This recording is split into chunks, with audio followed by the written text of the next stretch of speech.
this is how I feel when the market rips for no reason and I have a bunch of shorts on. Oh man. All right, jokes aside, all good.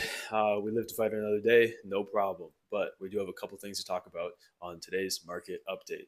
And it's quite fitting since this channel is called That Makes Zero Sense because there was plenty of things today that made absolutely zero sense. Let's get right to it.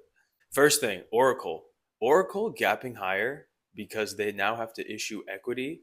Issuing equity caused the credit default swap spreads to tighten. That made Oracle stock rip. Makes zero sense. And Bitcoin had a horrendous day, and people were actually blaming Bitcoin for the drop in Robinhood stock today.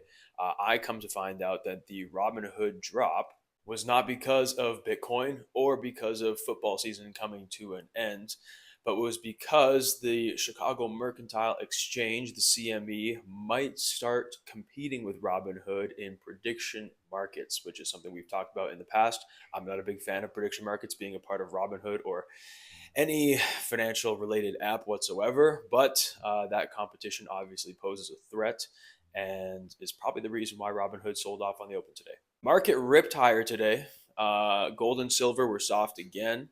The market ripping higher, I'm still befuddled. I'm not 100% sure why that occurred. I don't think the talks with Iran mean much right now. Obviously, they hurt oil prices. If you look at crude and Brent both dropped pretty aggressively today, which is, I think, normal to see when political tensions ease, to see that in the oil markets.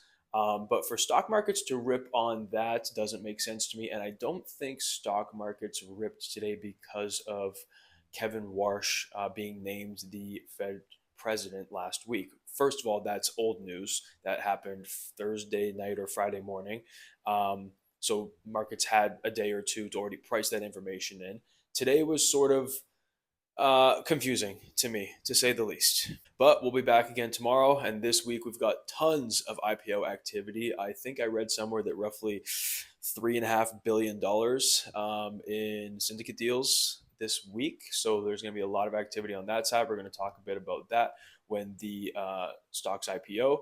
Stay tuned. We'll have another video tomorrow. Take care. Have a great Monday. And I'll see you back here Tuesday.